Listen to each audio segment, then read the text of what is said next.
You're watching Netrush Report, your home for tennis drama, legends, and the stories that go far beyond the court.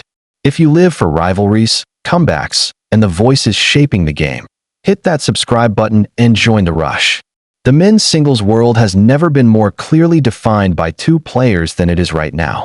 Carlos Alcaraz and Jannik Sinner, the 1-2 punch of Spanish flair and Italian precision, have not only claimed the top spots in the ADP rankings, but they've also gobbled up all the biggest trophies. Between them, they've won the last 8 consecutive Grand Slam titles. Think about that for a second. For nearly 2 years, no one outside of these two has been able to put their hands on a major trophy. Not Novak Djokovic, not Daniil Medvedev, not Alexander Zverev, and certainly not Taylor Fritz. This is dominance of the highest order, reminiscent of the Federer, Nadal, and Djokovic stranglehold in the mid-2000s, when everyone else had to fight just to be part of the conversation. For Fritz, the challenge couldn't be steeper, but his belief has never been stronger. In an interview with Olympics.com, Fritz didn't mince words. His main goal? To win a Grand Slam title. Not just go deep, not just push the top guys, but to actually win it all.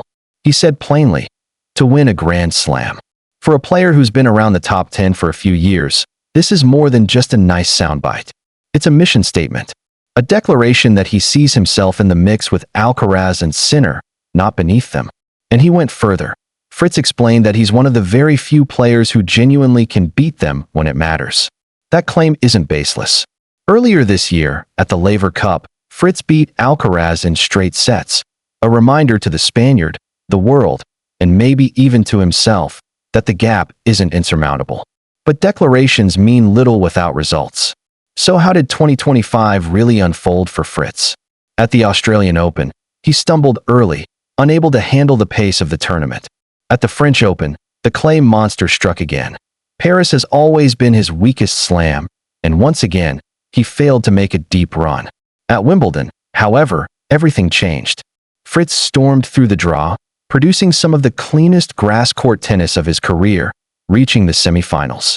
It was his best slam performance of the year, and it showed he could indeed thrive on the biggest stage. Finally, at the US Open, on home soil, he made it to the quarterfinals. While the result wasn't the fairy tale ending, it was further proof that his level is consistently in the second week of majors, and edging closer to that breakthrough moment. The takeaway? Fritz isn't yet a champion at the slam level, but he's closer than his critics might admit. Fast forward to the present. After leading Team World to victory at the Laver Cup, Fritz traveled to Tokyo for the Japan Open, an ADP 500 event. His first match was a nightmare start against Canadian Gabriel Diallo. He dropped the first set and looked shaky, but clawed his way back in dramatic fashion. 4-6, 6-3, 7-6, 3. That comeback set the tone. Next up was Portugal's Nuno Borges. Fritz kept things tighter this time, edging him out 7-5, 7-6, 4. And now, he faces fellow American Sebastian Corda in the quarterfinals. A fascinating matchup. Corda has beaten him before, and their rivalry adds spice to Fritz's campaign. But here's what's key. Every win, every fight back, every tiebreak survived feeds into the larger narrative of Fritz's belief. Winning a slam isn't about one match. It's about surviving a gauntlet of battles like these. Why is it so difficult to break the Alcaraz-Sinner stranglehold? Alcaraz combines explosive athleticism with Federer-like shot-making and Nadal-like intensity. His ability to turn defense into offense is unmatched. Sinner plays with ice-cold precision, laser ground strokes, and mental toughness beyond his years. His baseline game suffocates opponents until they crack. Together, they're covering the bases of modern tennis: power, speed, mentality, adaptability. And they're doing it in their early 20s. For Fritz, who's now 27, the window is smaller. He doesn't have the luxury of waiting for them to decline. His moment has to be now. Fritz has a few key weapons.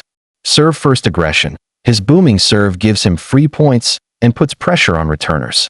Against Alcaraz at the Laver Cup, this weapon was the difference. Baseline resilience. Fritz has worked hard on his movement, turning a once exploitable weakness into something reliable.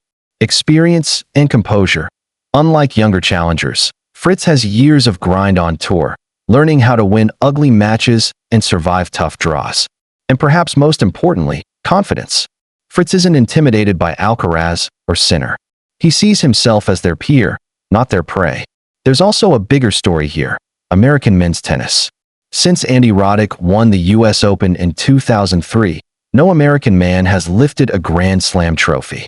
That's over 2 decades. Fritz knows he's carrying the weight of a nation hungry for a champion. He's the highest-ranked American man, the leader of this generation, and every deep run adds fuel to the dream. Imagine the headlines if he breaks through. First American Slam champion in 22 years. For Fritz to actually win a Slam, here's what has to happen. Stay healthy throughout the year. Injuries have derailed his momentum before. Keep his serve firing under pressure. That's his ticket to staying competitive. Believe in his ability to take down the giants. Wins like his over Alcaraz at the Laver Cup must translate to Slam stages. Embrace the grind. 7 matches, best of 5, in 2 weeks. It's about stamina as much as skill. The margin is razor thin, but the belief is real. If Fritz does it, if he breaks through the Alcaraz-Sinner era, it won't just be a personal milestone. It'll be a historic moment for US tennis, a statement that the duopoly isn't invincible, and a career-defining victory that cements him in the history books. And even if he doesn't, the fact that he's willing to speak it, to put the goal out there, shows us who Taylor Fritz is, a competitor who refuses to settle for good enough. So here's the question for you.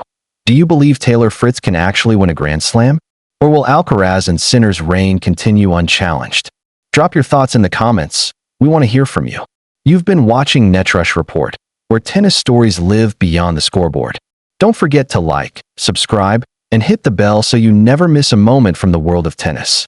Until next time, keep your eyes on the court, because the next big story is always just one match away.